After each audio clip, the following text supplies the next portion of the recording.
Good evening, everyone. I am Nayara Andrejczyk, your host, and today I'm super excited to bring to you a very nice theme. It's Black History Month. February, it's Black History Month in the United States, and we're bringing some amazing women, Black women, to talk to you about the topic, not only from United States, but from Brazil. I want to introduce to you right now Tania Gorman. She is one of the managers of Blacksit. Good evening, Tania. How are you today?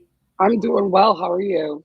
Doing well, thank you. And also, Charli Brown. She manages the page. She's the founder and manager of Black Women for Trump.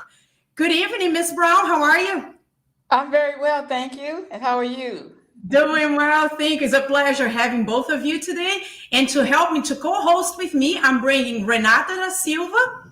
She is also Blacksit, and Patricia Schmidt from Brazil, believe it or not. Where's Patricia? Hi. Ah, there Hi. she is. Whoops. Hi. There she is. Good evening, Patricia. Good How are night. you? Good night. I'm fine. I'm so very happy today. And nice to meet everybody. Nice meeting you. Nice being with you, Patricia. We met before. So, our theme today is Black History Month. We brought some powerful women who work with the Black community, who know a lot of the Black history. And I would like to start by asking either Miss Brown or Tania, or Miss Brown, let's start with you. Tell us about how the Black History Month became or came about. Tell us a little bit about it. When did it start and why and by whom? Well, I don't know the answer to any of that. I don't know when Black History Month came about in America. Um, I just kind of just became a part of it. Of course, as we all just came a part of it once we learned about it. I'm sure I could find that out if I researched it or looked it up. But I do not come prepared today with that answer. I don't know when Black History Month started. Um, I kind of uh, had an interesting take on Black History Month Uh-huh. from the history, from world history and the history of the ages. How whoever came up with the month came up with it. I'm appreciative of it. We rather get something than nothing at all. But I was wondering how they came up with that Black History Month in the United States of America. And I guess it would be interesting to find that out because world history shows that Black people go back, all from to the beginning of time. Um, The Garden of from Eden, I my suppose. research. So how did we go about getting a month? So I don't know. That would be a good topic to I know research the and find answer that for out. that. All right, give us the answer, Renata. Well, the answer is it was in 1976 and it was by the President Ford, Gerald Ford, designated February as a Black History Month. Previous observed as they had a week, like they didn't have a whole month. So he decided out of the blue, maybe get up one day and say, hey, let's change this thing. Let's give a month to them so they can celebrate a whole month. But I think the intention was just give it something to the Black community to celebrate and be part of, like just be honored somehow. But and then we know when the left mentality comes to the picture, everything Mhm. changes. It's like the rainbow. The rainbow was the symbol between God and the community. Now you see what it is. So it seems that they distort the real meaning from what I see. But Tania can also add into it if you know anything different more into this, Tania, that you can add into. But that's what I've seen. Correct. And I think symbolically, I think we need to look at this through the perspective and the lens of the Marxist DEI kind of regime, right? We're going to separate out a group of people who are American, Mm. correct? And then we're going to extrapolate them and tell them that they're different over here, and then say, okay, well, you're American, but you're over here, but the rest of America, we're going to celebrate something different. No, our history is interwoven in the American fabric. It's American history. We didn't just start in 1776. We started from the beginning of time. So I think that needs to be really, really honed in on. We have a very rich history with a lot of Black excellence and prosperity. And in Blexit, we call it Black Prosperity Month. It's not just Black History Month. I love it. I love it. I love it. Well, even though I have a white face, but I come from a state in Brazil where it was heavily colonized by Blacks. And we also have a lot of, we have a very rich Black culture, from the food we eat to the music we listen to the way of dressing, to the martial arts we call capoeira. It was a Black martial arts mixed with dance. So my state is one of the biggest Black states in Brazil.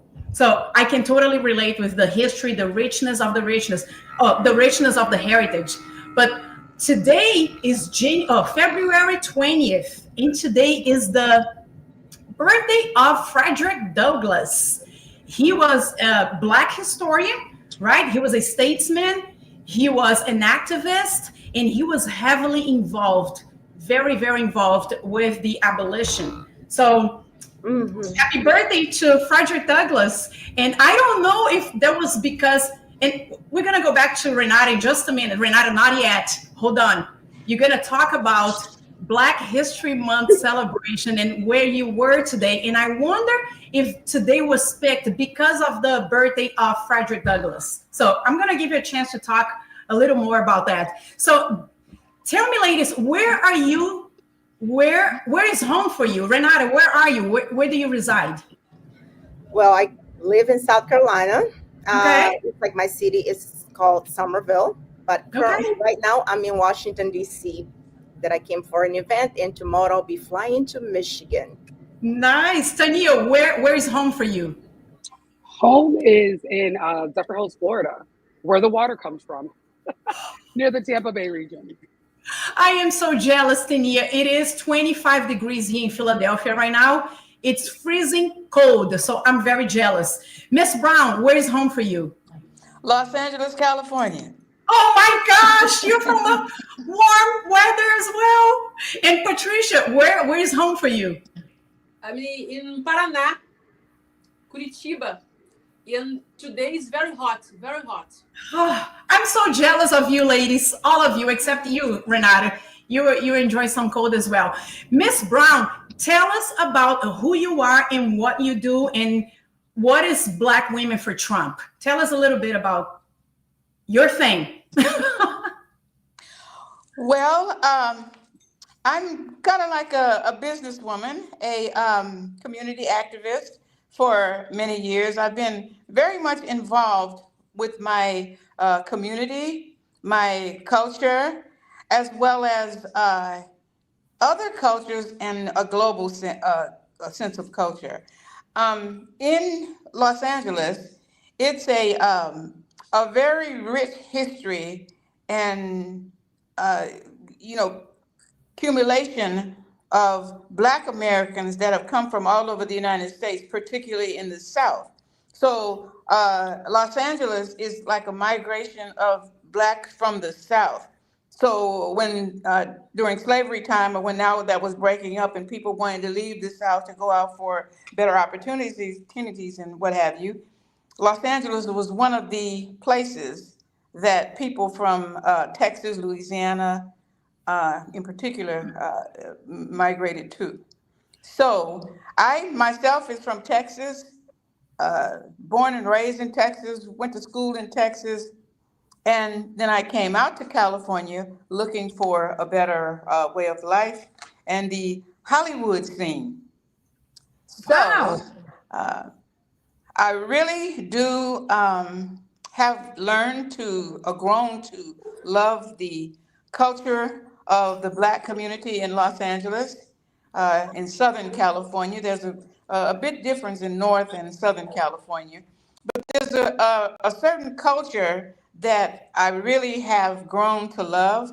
And so I see it going in such a diverse way.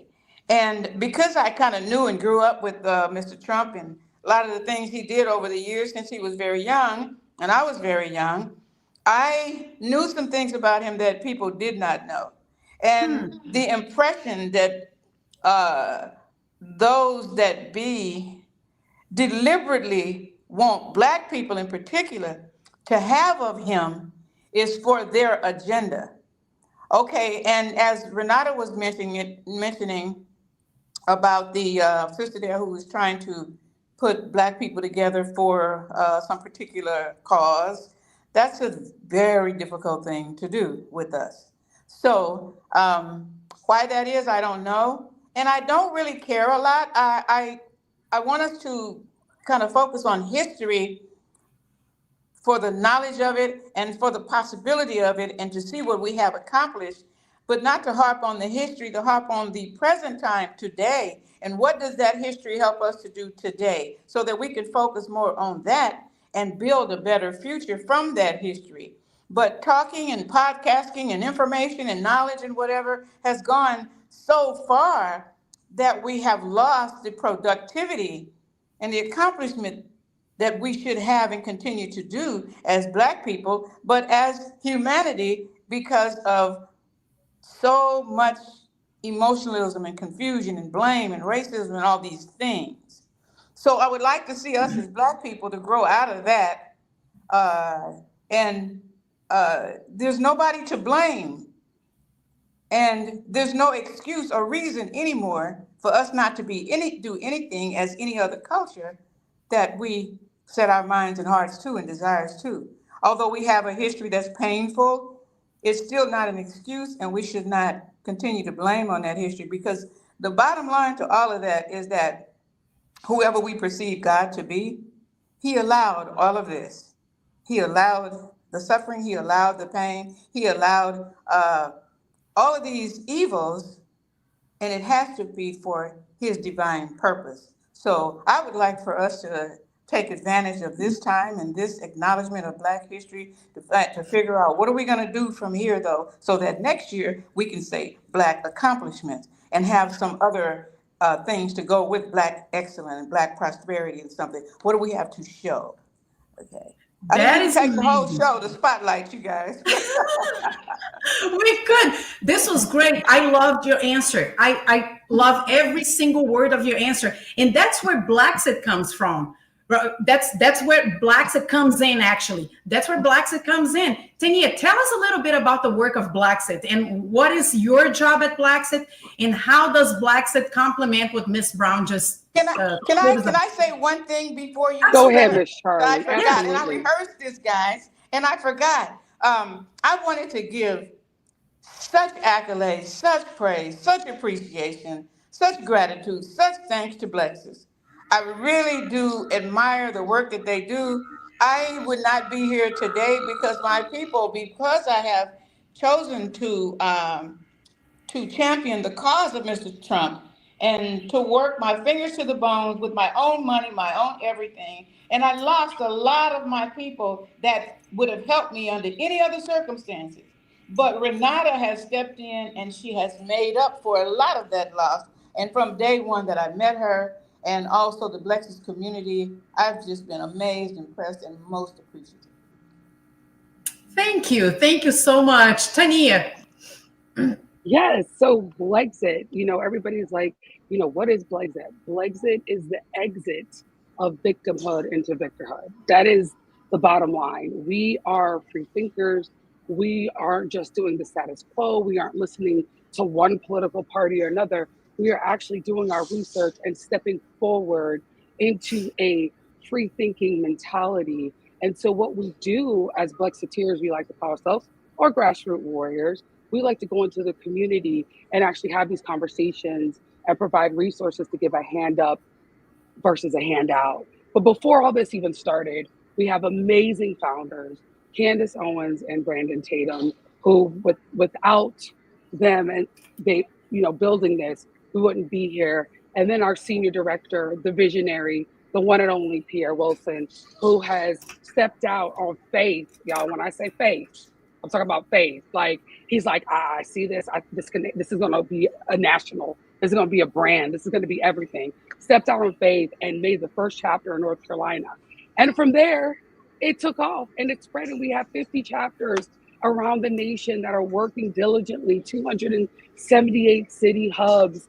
I mean, we have leaders, we have regional managers, and that goes into what I do. I'm over the grassroots chapter, which is one of the largest portions of Blexit, seeing that day-to-day operations and getting our grassroots warriors out there to do that work in the community and have that engagement so that minds and hearts can change. And as we saw in the last election in our minority community with our Black men and women, because of the work of Blexit, this is where we are today. And later, you're going to hear from Renata, who got to go to Black History Month and enjoy and see the fruits of our labor as celebrating with President Trump.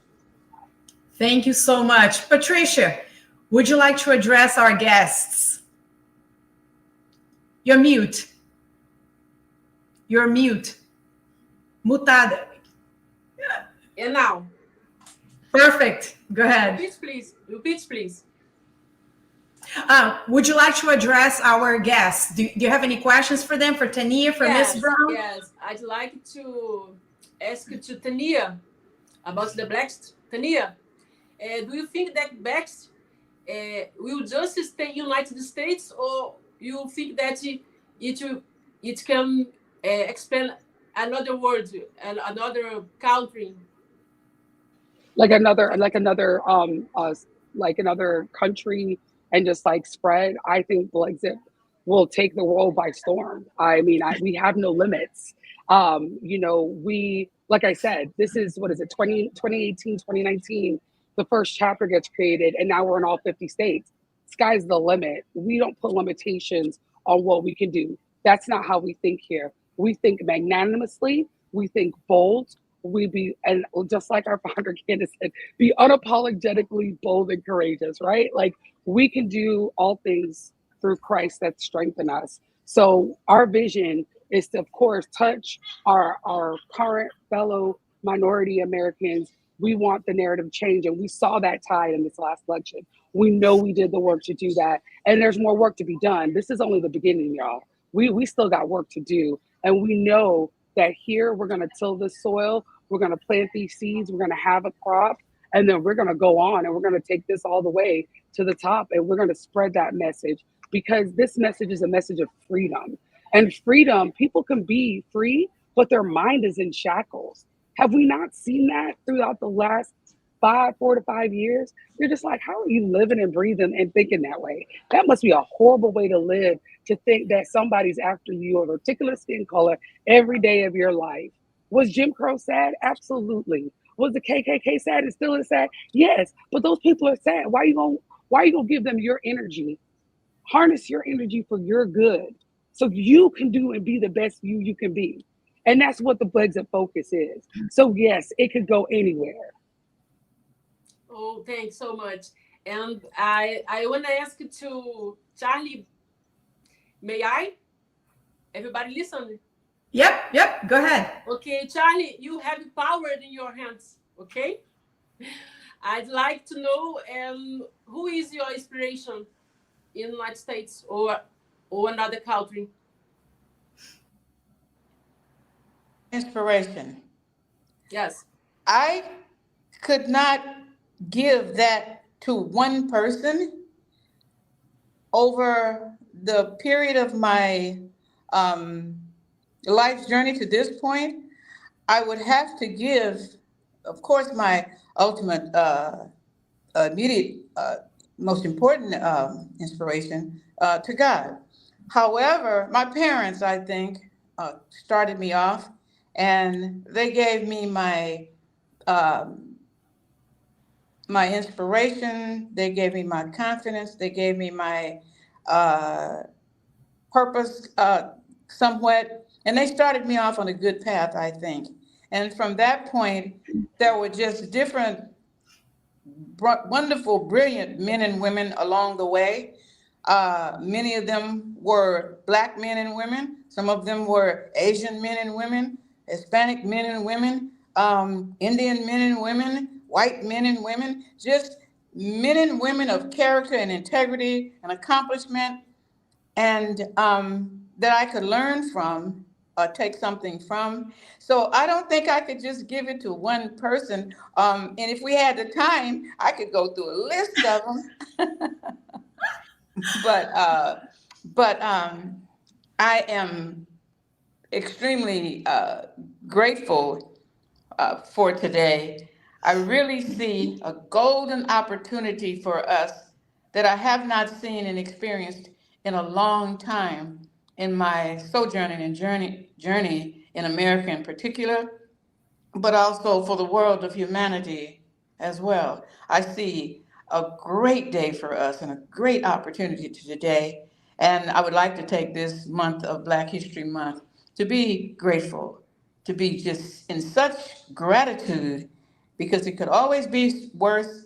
And whatever God's plan and purpose was and is, I'd like to be that. I'd like to be in keeping with His will, plan, and purpose on whatever is for us, and for us to be more appreciative rather than so emotional and negative, uh, and be more positive. So I think we have a great opportunity with this president.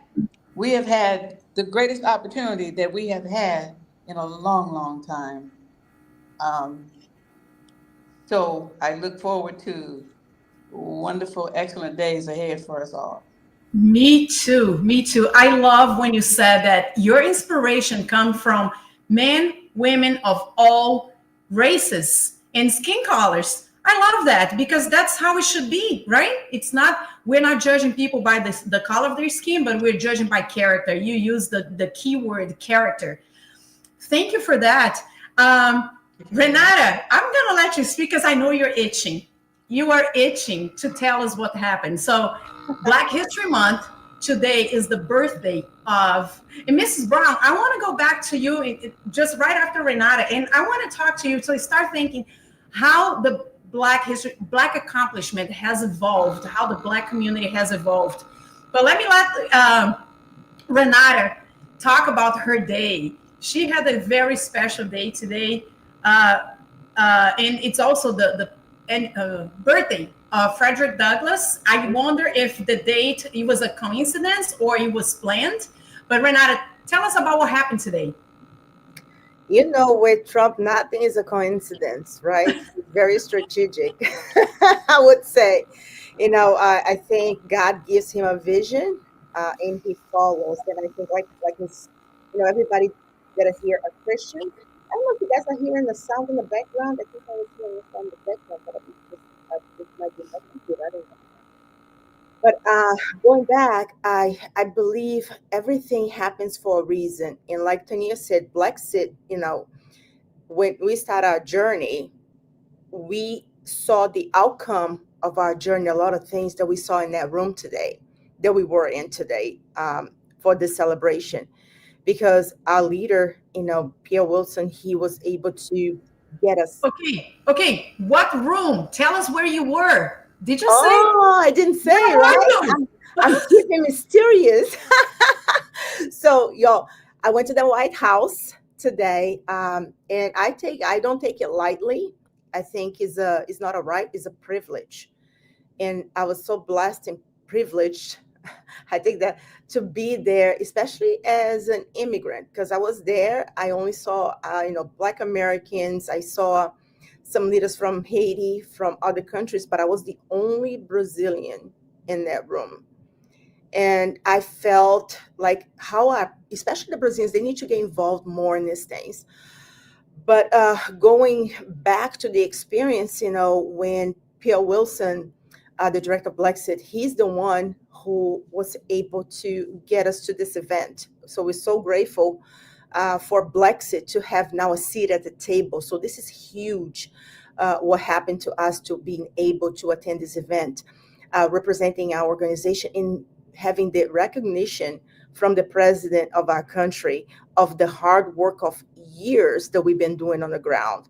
So that was a reflection of all the hard work that has been done for years. And I'll tell you, like when I got into that room, the joy starting in the lines, even though because we have the line just to go through Secret Service, all, the whole 9 yards they have to do before getting to the room. It was fantastic just to see the joy and the hope of the people and the black people, black communities that were all black. The rooms were packed. We think like it was probably about, I would say, almost 1,000 people there at that event, and it was packed, every single room full of people. Like when we went to the room where President Trump speaks, everybody was like this because there's so many people. Even the media was looking, but the love we got, the kindness, the treatment, the respect. So he prepared everything. Like we walked in, he had all the officers, like the Secret Service. They were welcoming us. Say thank you for coming here. We're so glad that you all are coming. And as soon as we walk in, they have the Navy, they have the Army, they have all the departments, the security departments just welcoming us, guiding, telling us if we're okay, if we need anything, and then guiding us to which rooms we're going to for the different events. They have a band playing the music for the people, like the table where they served us the hors d'oeuvres, like the meals. It was fantastic. Everything was like first class in every aspect of it. And we felt the love in the room, and the Black people felt honored, recognized by their president, the president of the United States. So the joy and the hope, like they're already planning what they're going to do next, what they're going to do with the communities, and what President Trump have said, like he encouraged, like his speech was just saying that, Tim Scott, how he made the bill that he put it together, giving the Black community options on their own communities to build and get, like I said, some of the residential area that nobody was looking for. So they have resources to rebuild that whole area. There are grants, there are resources for the Black community to really use it and be prosper. And President Trump said he wants to facilitate that. There were also in the room people that were condemned, Black people that were incarcerated for, I think the woman was incarcerated for her final, I think it was for final numbers of years that she should be in prison was like 45 years. And he cut that in half, like she was already 20 years serving. And President Trump said, no, you should not be in prison. So that was in his first year in office. And she was there. And a lot of celebrities were there, a lot of people, a lot of Black people, local people, so all groups of people from all walks. I saw lots of pictures. I saw Pierre Wilson. I saw Topher. I saw that. I don't know. I didn't see if Xavier was there. Xavier was there. That's amazing. And I was here just jealous, absolutely jealous. So finish it up, and I'll give the word to Miss Brown. I have some curiosity. Yes. I'm curious. Yes, and one thing that I want to highlight to people, they call Trump racist when they call Trump that he doesn't like the Black people, he doesn't like the Black community, he doesn't care about us. I think Charli can speak that dearly to her heart because she grew up with him. That's somebody that can tell, okay, Trump was this, Trump was that. And we see there is a bunch of lies, and he really wants to see the Black community succeed. And he has proven today, when we were there in that room today with our leaders, even Price, one of our leaders, Tania, I think you saw the message. The White House pulled him aside just to do a video with him. That's the staff from the White House, and he is one of our managers for the HBCUs, the Black colleges, universities. Like he managed one campus, like one area, and he does a lot of media for us as well. But see, these are the things that people don't see. The opportunities are here and are giving to the people. Thank you, Renata. I'm so excited for you and very, very jealous that I wasn't there with you, Miss Brown.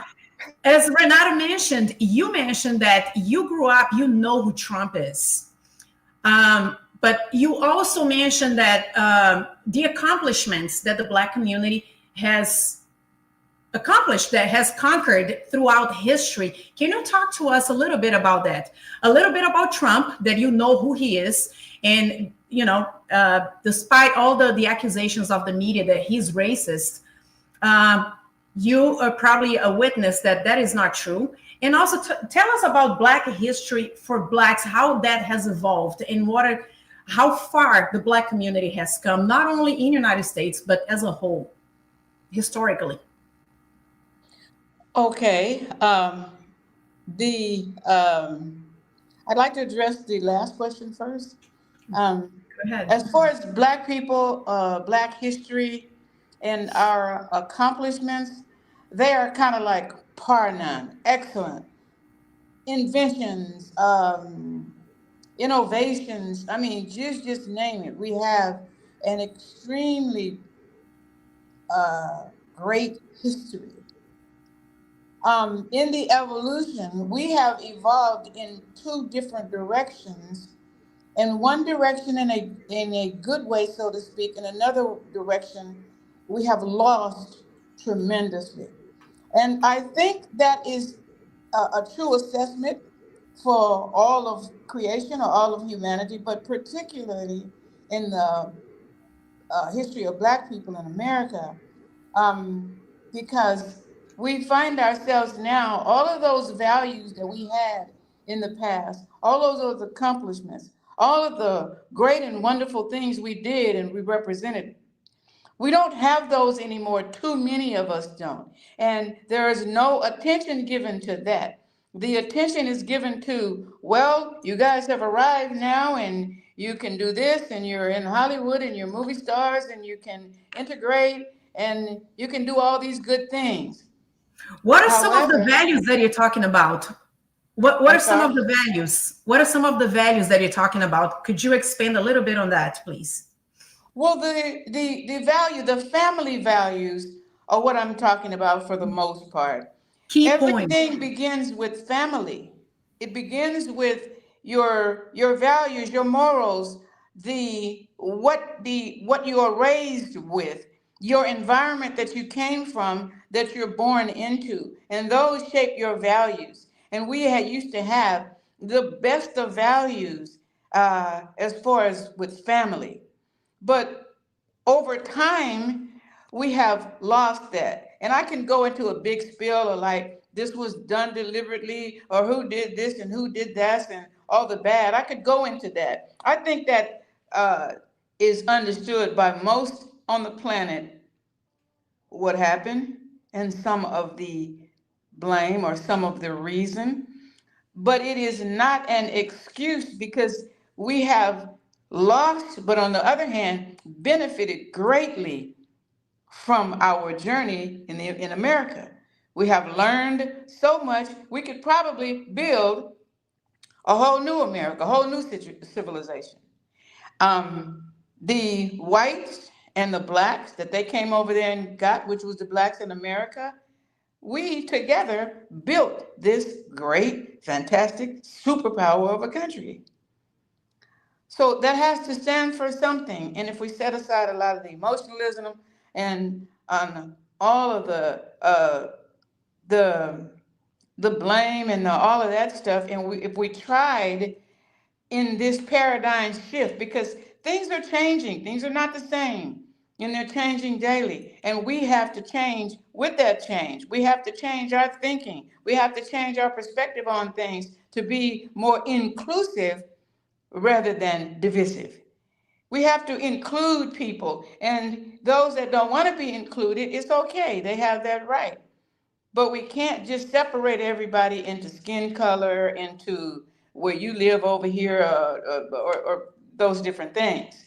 So I think that we've made great progress, but we've also lost a lot. We have the biggest homelessness rate in the country among Black people. Those same proud Black people that came from these inventors and discoverers and people that did these wonderful things in Black history, the descendants of those people live in tents and boxes, cardboard boxes on the grounds of the major cities throughout North America. And so that we have to address. I think this president is the first one who will really realistically help us to address that issue, because those are problems or issues that can be fixed overnight. However, the powers that be, those that the scriptures tell us that are in high places and that do all these things, they divide us on the smaller level and have us where we're blaming each other. The immigrants are blaming the blacks, and the blacks are blaming the immigrants. Or someone will say, well, you guys had all this opportunity and you haven't done anything with it. But not knowing, yes, we did what we could with it. We fought and bled for all these civil rights that you guys come over here and you enjoy.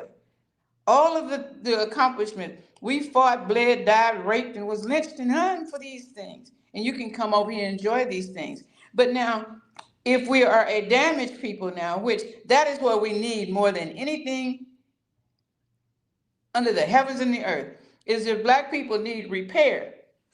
Because those that are down on the streets and on drugs and homelessness, all of those are wonderful, wonderful people. And most of them down there are not even on drugs or anything. Most of them are just fell on hard times.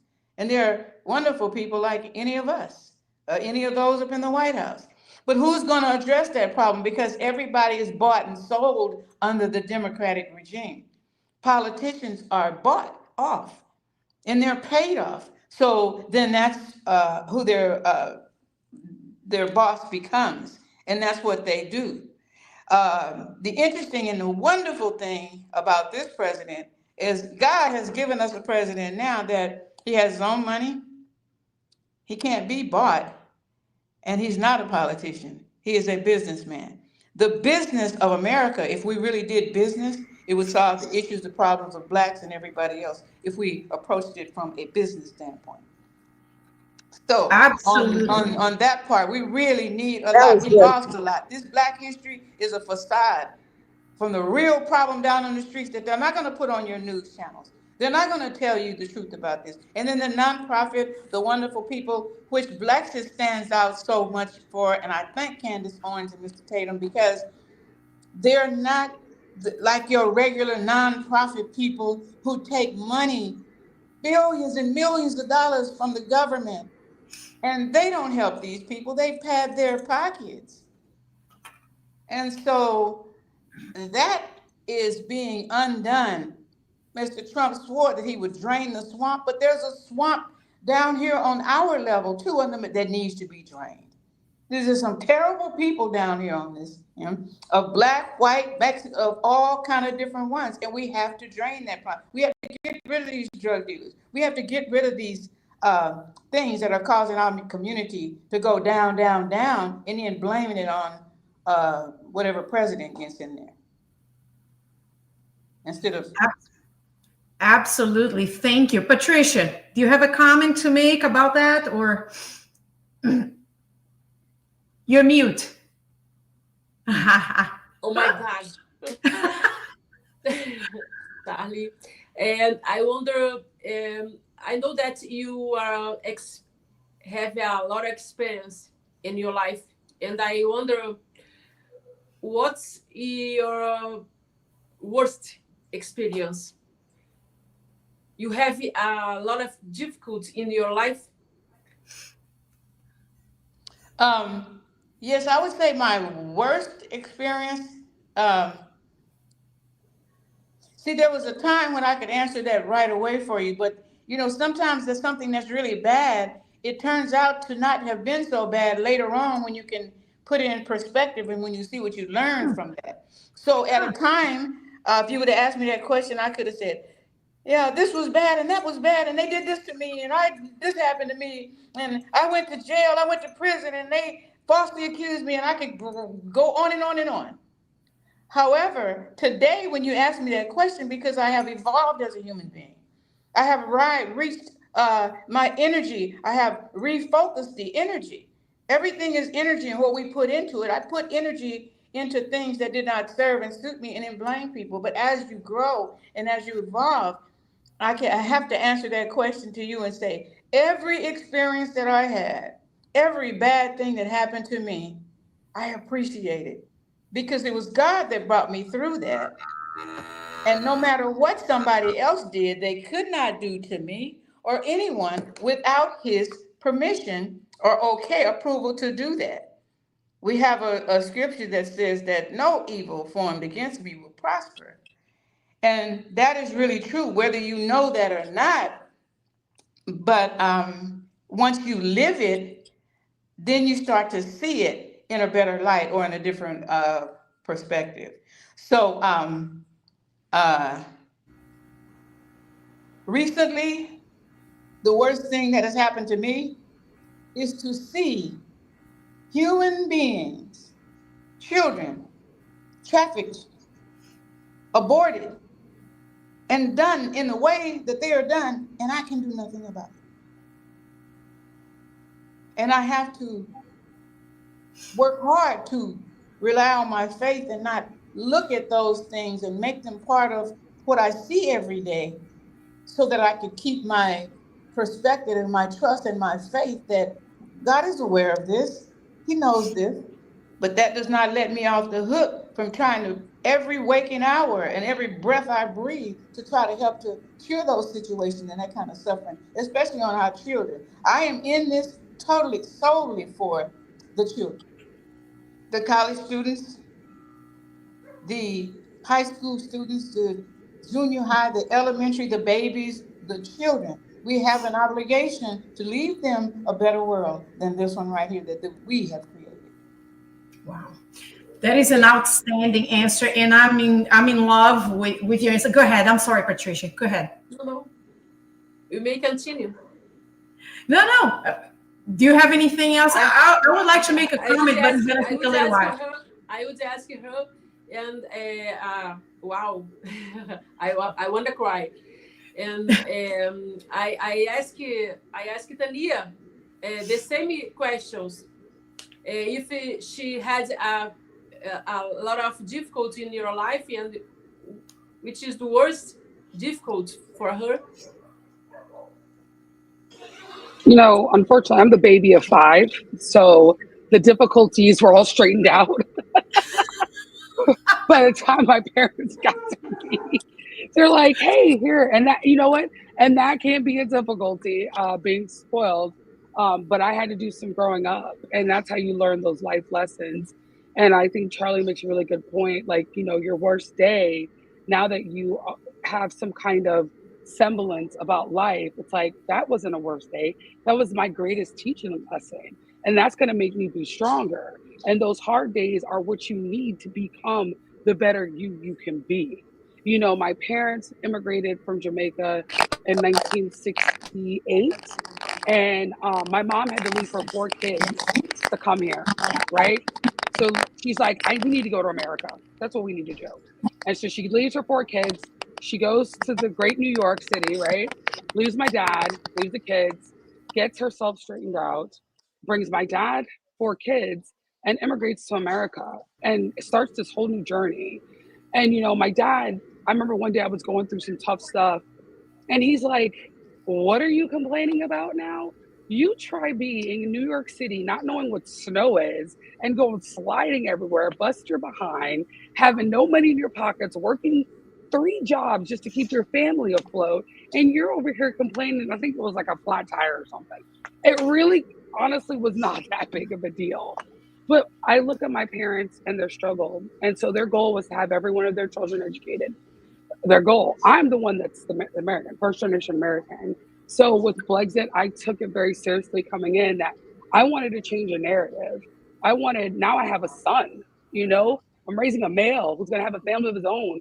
I want him to take his house, lead his house, and be a strong Black male, right? Like, I want him to see what America has to offer, and not this, oh, well, because, you know, you're partly white, or because you're this, you're not going to be this, and or because you're Black, you're not going to be this.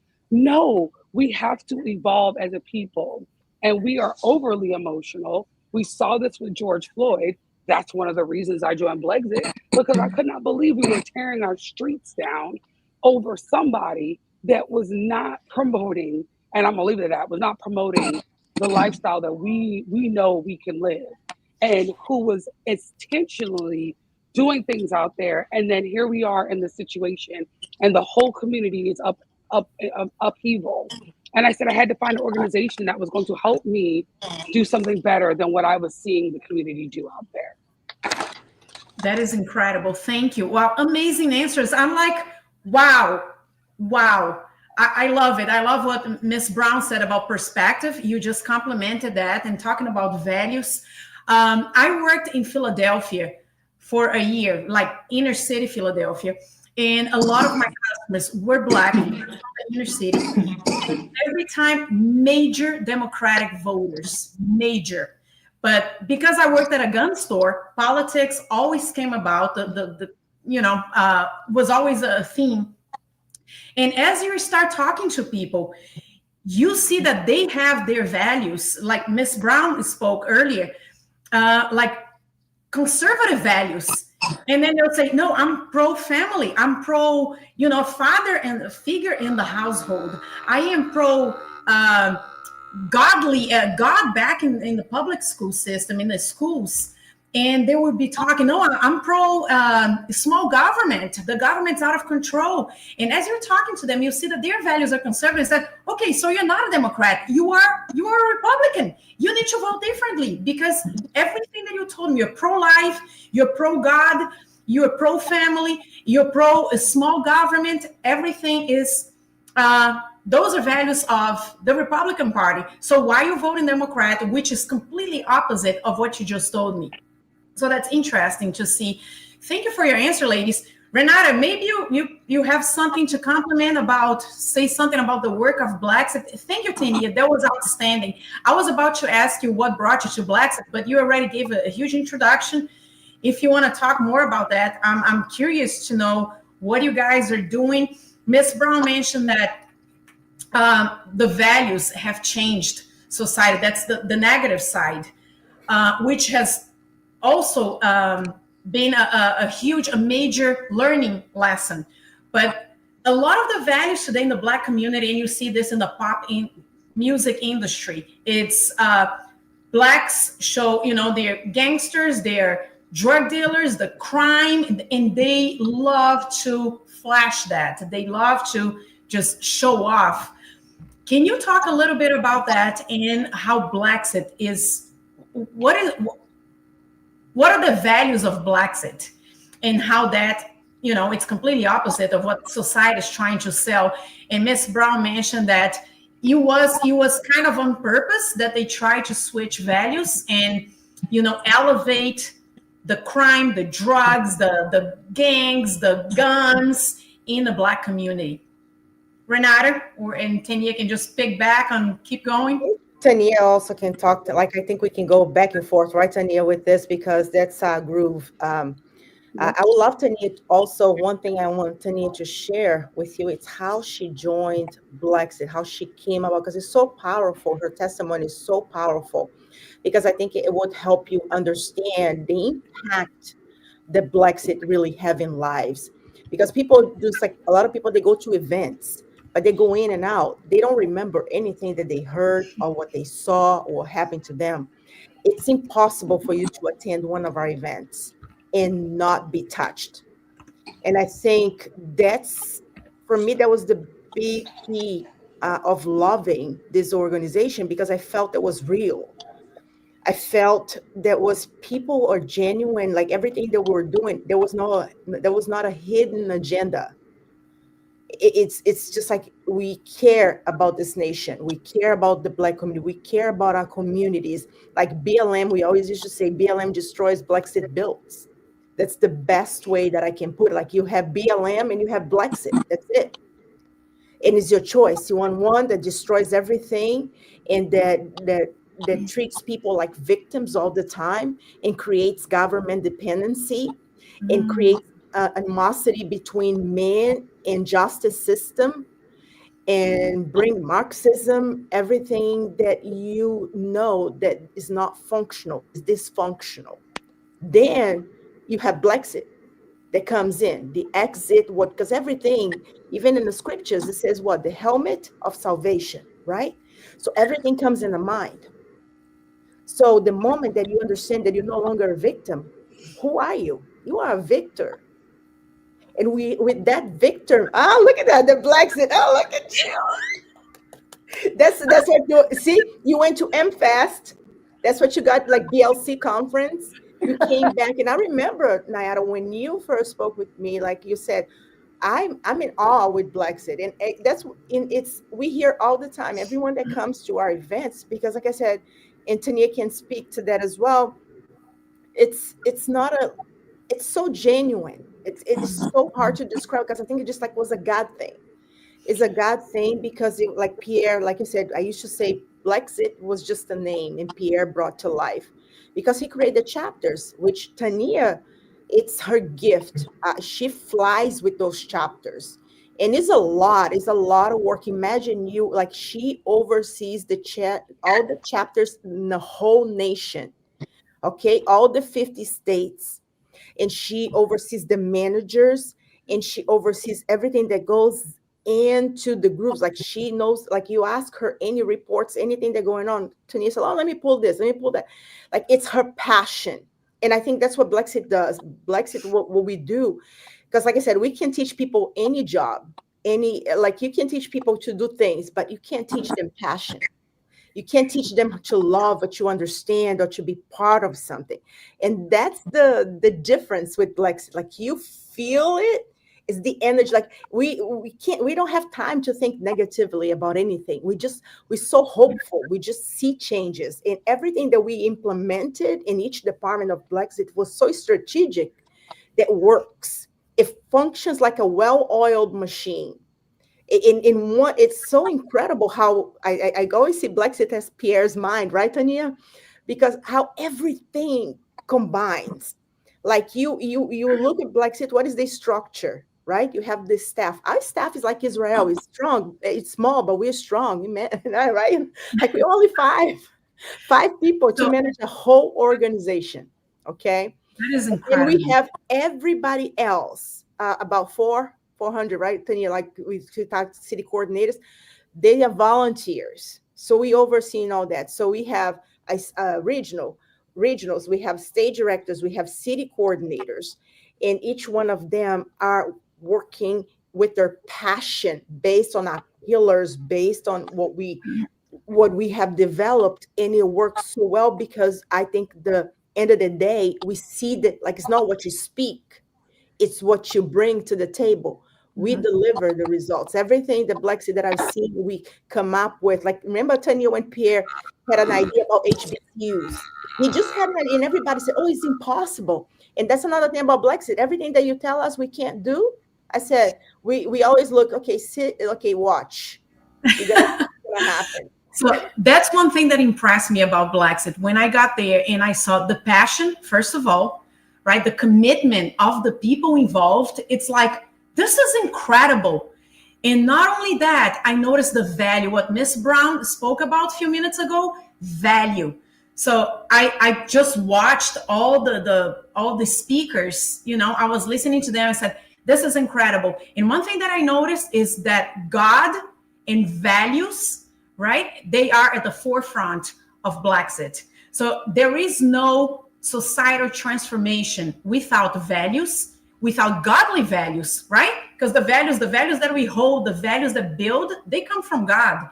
And that's one thing that I noticed about Blacksit. There is no transformation. There is no renewal of heart and of being and of society without God. And that's what I noticed about Blacksit. So we'll go one by one and then give your final statement. I want to remind you guys to advertise Blacksit. We have a huge event going on this weekend. Is Night of Faith. Tania, could you tell us about Night of Faith and then make your final statement? Whatever else you would like to tell about your work in Blacksit, go ahead. Yeah, so Night of Faith is happening this Saturday in Detroit, Michigan. We are having the Night of Faith is one of those events where, as Blexit, we realized something was going on in our minority churches, especially our Black churches.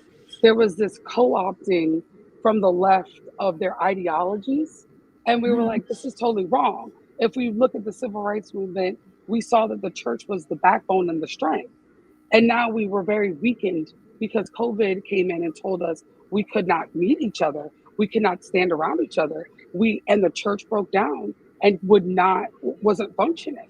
A lot of churches closed. So you could see right there taking the spirit out of our nation, right? By removing God. And so this event is designed to have secular ideology meet biblical values and have those discussions in a church framework while having praise and worship, altar call, having the pastor speak, and getting to know the community and bringing the community in. So we invite you to Bethel Baptist Saturday, February 22nd at 5 p.m. to join us. And we will definitely leave you with the flyers so you can post. And my last thoughts, I was just thinking about the conversation about how I came to Blexit. Brandon Tatum, our one of our co-founder, he was on a live. He was in his garage, and he was just as mad as me about all the stuff going on. And he had this shirt on that said Blexit. And I said, what is it? I Googled it, I joined, and I've never left. So in a nutshell, I've been here and with my passion, holding the line. And, when people say, America's racist, I said, it's funny. The same White House that Renata just walked into and many others and our senior director and everybody else was built by slaves. And we talk about it all day long. But then what happened? We walked in as beautiful Black people, Black and brown people. So this is the beauty of America. This is the beauty of who we are. And I think people need to understand the rich history of Black America, that it's not some sob story. It's actually a victory story. And we are victors, and we will not keep with the same mentality. We are going to make better. We are not going to destroy. We're going to move ourselves forward. Amen. Thank you so much. I just want to highlight just very quickly here. We are right now being watched in Texas, Brazil, all over Brazil, Israel, all over the United States, and also Japan. There is a guy, Sandro, is in Japan, just said hello. So Sandro, thank you. Thank you so much for watching us from so far away. Japanese greetings right there in the screen. Thank you. Oh, that's so cool. Okay, yeah. maybe Blexit in Japan. Oh, you're from Brazil, living in Japan. Okay. Miss Brown, it's you now. You're muted. Unmute your microphone. All right, perfect. Tania, something happened. She left. Something happened. Tania she may come back. Mm-hmm. Miss Brown. Oh, Tania. And it just went. I knocked myself out of there. Well, I really have enjoyed hearing from each of you, especially about Blexit and its contribution, and I'm so glad we have an organization like them. I would like to end with letting you all know that Black Women for Trump is still very live and well, and we worked very hard in the campaign segment of this movement. And so now we're taking that to the next level since the president is in office. And we have discovered that there is no agenda presented to the president from Black America. From collectively, none of the organizations coming together and let's come up with an agenda to ask the president for. I noticed that throughout the history, people, they come together, they form an agenda, and they put it on the president's desk. That is something that we have not done. We are excited and we're happy and we're celebrating and all of that stuff. And we're looking for money and reparations and stuff like that. But we have not come up with an agenda, something to ask the president for. So I think that if we put our heads together and piggyback off of this agenda that Ice Cube came up with, Contract for Black America, or include that, or in some kind of way form something that the collective we can all agree upon.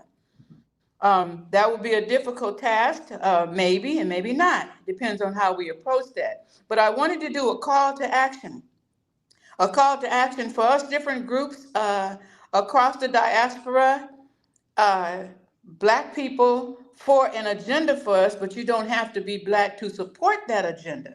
If you can agree with that agenda and support that agenda, we would welcome you. Anybody that wants to, even if you're Black and you don't support the agenda, then don't do it. We only want those who want to um, and what can connect with you and resonate with you. And then we form a powerful, harmonic mastermind group that can agree, and then perhaps we can use that to influence the others uh, with our example that we set and the things that we do and accomplish, and maybe at one day others will want to join that. So I think it's very important for us to get together and come up with some agenda, something to ask the president for. Now, for example, I say this: the homeless, drug problem, fentanyl overdoses, the abortions, the giving autism to children, and in that area, particularly though the homeless situation in America, it needs to be addressed, and it needs to be correctly addressed. We think that we could put a certain agenda on the president's table to help with them. I've heard him mention that he really wanted to do something about that. Well, I feel that from us living that life, from us having different work experience, knowing these communities Black and back and forth, we can help him as well and give him some realistic suggestions that some of these guys who have never done anything but talked about the situation there. But when you have lived in these places, when you have been among people in the prisons, you've been among people on the homeless, but you've been there, then you can have a much more realistic solution to the problem. Because everybody can talk about the problems, but there's very few that are mentioning anything about a solution, and the nonprofit world of scams is not that solution. So once we recognize those things, and we can come together, and it only takes a few good men. It does not take a whole lot of people or a whole lot of groups to come together. One big powerful group like Lexus can say something, and they will draw in many other ones just based on their reputation. You know, sometimes a good name is better than gold. So when you're working and establishing a good name, you're trusted in the community. They know that you're not going to sell them out or whatever. They know that somebody can come and offer you some money, some millions, and then you sell them out. Then those are the ingredients to the human being and our character that we have to incorporate to really make this thing work and to really figure this out. And I think that the opportunity to do this as present today, but we don't have a lot of time to do it. We need to take advantage of this president's, the boldness of this man. I think his pen is out of ink by now, and he is really uncovering and undoing some great things. I really like everything about what he has done. And I kind of skipped over the question that you asked me. Let me finish this though. So I would like to do a call to action for us to come up with an agenda to place on the president's desk, and that this trafficking and homeless situation and stuff in these neighborhoods, because this man is going to have to do something about crime. The neighborhoods are too many places, there's too much crime. But there's a much better way to approach and address that crime than to building up militaries and to coming shooting down and killing people and locking them up and doing all of that. There's a much better way, and we have that solution. I own a security company. We have done security for between 30 and 40 years of security in California and some other major states throughout the United States. And we know the heartbeat of the neighborhoods. We know what makes it work and what doesn't make it work. And if we could partner up with Homeland Security or the military, whatever, and be first responders, so when there's a problem with crime, send us down there to deal with it first before you go down there and kill them, or lock them up or railroad them or whatever you're going to do. Allow us to go down there and be first responders first, and see if we can't work that out. We can't work it out by just going to tell them, okay, stop this or you're going to go to jail. We have to come up with real solutions for real people. If you don't give a person some kind of hope or give them some education and some knowledge and give them back their life and their respect and stuff like that, and then make them better people and give them real jobs, when stuff like that can create so many jobs, making real money to be able to take care of their families and then distribute that equitably. That is a major start. You can't just go down and think you're going to shoot up and kill up people, because most of the crime is because people don't have money. They don't have anything. And when people don't have nothing, they're going to steal. And the other crime is because they're on drugs. So that would be a good thing to bring to his table and for us to help him with. We could help this president. Each area, each person that has been for him, no matter what culture you're from or what race or group you're from, let's everybody think in terms of pitching in to help him. All this criticizing and stuff, there are those who are going to always do that. You're going to always have that. But there are those who also can make up our mind to get out of the middle. You're in the middle and you're just watching things happen. Get into the fight, get into the fray, and let's change the dynamics. Let's change the thinking by our example so that we may have a better, we can just have a better world. Yeah, I agree with his MAGA, but when I promoted MAGA, I said, yes, let's make America good again and even better. We want to make it great again, but we want to make it better this time. And we can do that. All it takes is a few good men, and it takes the people to do that. These people that are running this country, they don't do that. We do it if we do it together with under the umbrella that we have changed into now, which is the universe, the cosmos, the galaxies. Everything is changing, and that banner is changing under the banner of love. Love conquers all. And if we would start changing our mind to, let's not blame that person, or let's not say that person is bad because of their color, because of this right here. Let's truly start to develop the spirit of do unto others as you would have them do unto you. Love thy neighbor as you would love yourself. If I love my neighbor as I'm going to love myself, how could I hate Trump? How am I going to say he's whatever? Or anybody, any human being is whatever. So, I like it. And the last of this, Trump, I grew up with him. I've been to the Playboy Mansion when he was at the Playboy Mansion, and he had a black girlfriend, LaToya Jackson. I worked for Michael Jackson. I seen him take Michael Jackson to court. He was his best friend in his own private jet. I have seen him sponsor so many charities at Mar-a-Lago. When you go into the Goodwill, you got to think of Donald Trump. Salvation Army, he gave so many fundraisers for charities like that. He sponsored he loves beautiful women. He sponsored every charity, Miss America, Miss Universe, Miss Teenage America. He upped the money. He loves education. He upped the money for the HBCUs for education. He is passionate for that. And he is a man that lives by his instinct. He lives by his gut. He doesn't care what anybody says. He can take criticism better than anybody I've seen, and he can give it out. I noticed that. He does not apologize for his stand. In the Apprentice, everybody was against Apprentice. Everybody was against telling him you shouldn't do it. You should not do this. This is not a good thing for you at this time. You don't want to be in the TV. You don't want to be in this right here. His attorneys, his accountants, everybody told him not to do this. But he went by his gut feeling and his instinct. He prayed on it. He did whatever. I heard him say this.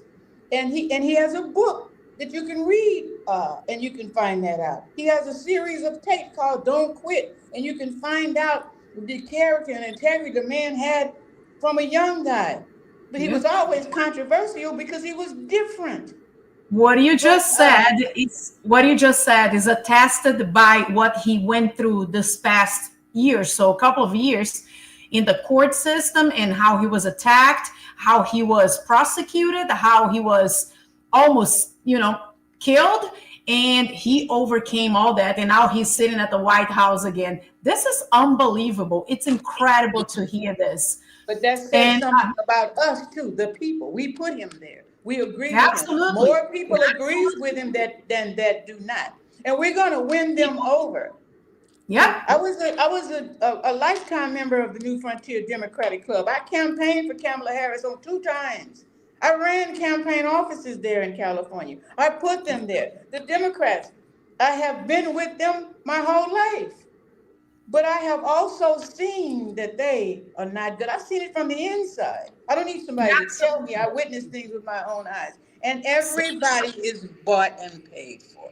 So I just want to call the attention to our listeners right now. So Miss Brown just spoke about, she is calling people to action. And as she herself has done, not just the talk, but the walk. So if you don't know Black Women for Trump yet, you need to go to social media, follow Miss Brown, Black Women for Trump, and see all the work that Miss Brown has been doing from California, but that is irradiating, it's spreading out through the whole country. And one more thing before we end, Patricia, tell us a little bit, just to close up, and then I'm going to give Renata the word, and then I want our how can I say this? The behind the scenes, our team behind the scenes are going to share with you the link for the Blacksit.com, and the event that is going on this week. You can register if you're in the area, or if you want to fly to the area, please join us. I'm going to be there, and I'm going to be live covering the whole event. I'm going to be interviewing people, stopping people everywhere, and just covering the Night of Faith in Detroit. So we're going to share a flyer with you very soon, and we're going to share right there, Night of Faith. Those are these speakers. Renata, you can talk about let Patricia just and give her last thoughts. And she has a lot of experience with the Black community in Brazil as well. And it's another whole podcast event that we have to talk about. We can talk about but Patricia, your final words, please. Well, I do listen.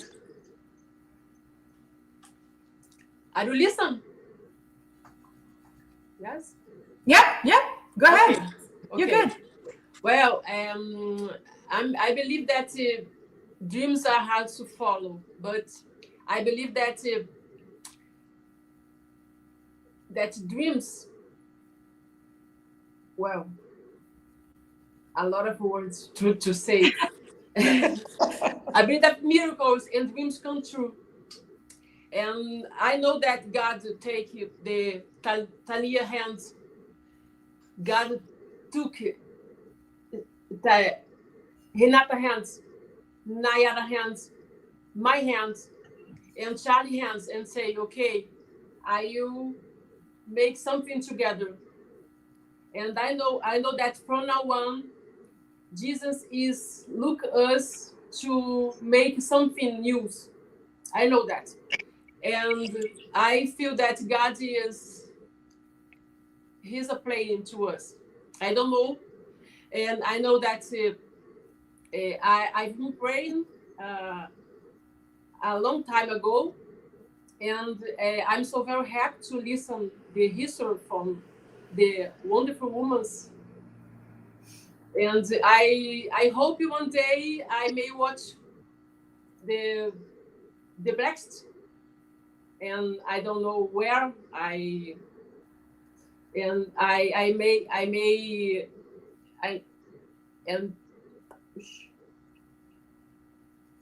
the problem. Oops. Uh-oh. Well, she will be back. But Renata, your final words, and then just close up with the link. We're going to share the link for Blacksit this week, right? For the Night of Faith. Go ahead. Well, we're super excited. Tania, actually, because, I was out of Blacksit for a while. So Tania took the Night of Faith as her baby, and she has grown to what we see today, and we keep growing as we are. So we partnering with this event, but Tania took a big chunk of the responsibilities on this one, because basically how we're going to work together with this upcoming events. Tania does everything that goes inside with timing, the organization inside of the event, and I will do is like everything that entails. My position is logistics. So that's how we're going to be time up with the Night of Faith, but I'll be working with growing to where we wanted to be.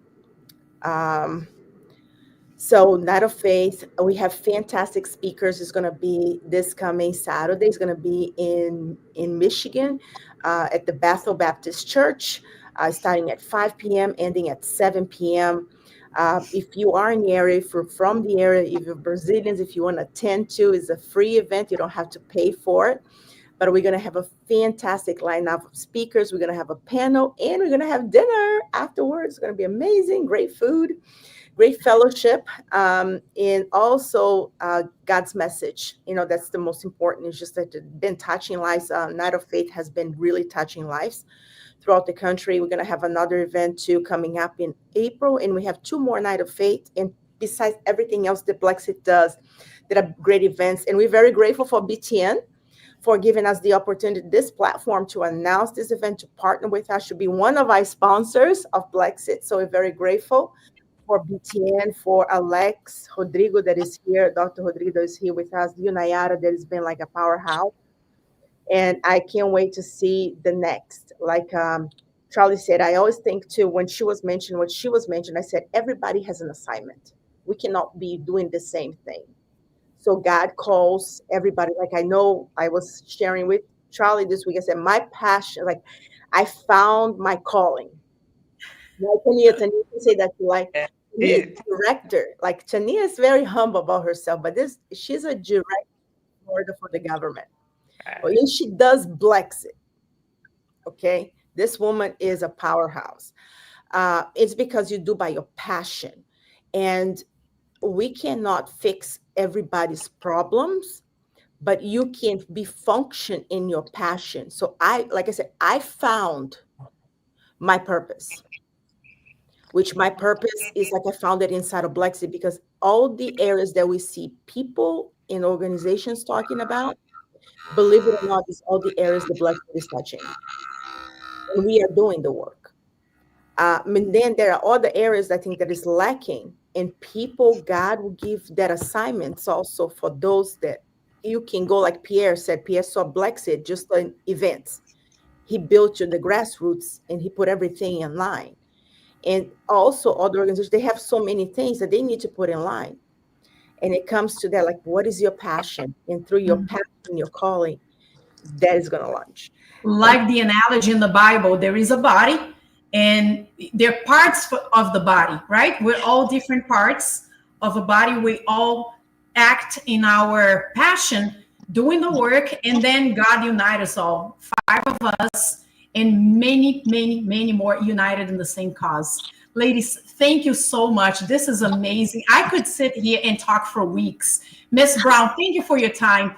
Thank you for your insights. Thank you for your wisdom. Thank you for everything you do. May God bless the work of your hands and keep you going for a long, long time. Tania, same thing. Thank you for your time. I know you are all over the place organizing the event. You're going to be in Detroit tomorrow. Renata, Patricia, thank you from Brazil. This is crazy. So sorry. That's all right. You're good. It's terrible. It's beautiful. I'm in Brazil. Oh my God, help. Well, we are working together. Congratulations. I'm so very happy to you. Okay. Thanks so much. Thank you. Thank you for your time. It's super late in Brazil. It's 2 hours ahead of us. But thank you, Patricia. Yeah. We are going to be working together. And Renata, Patricia, us, we're going to connect this all, and we're going to see great, great fruits in the future. So to our listeners, thank you for following us. Thank you for watching this. For the people who didn't watch, I'm sorry, but it's going to be recorded, and you can go to BTN, Brazil Talking News, is a YouTube channel, and watch this live and many, many others on all kinds of topics. Thank you, and have a great night. Thank you. Thank you. Bye, Bye. everybody. Bye.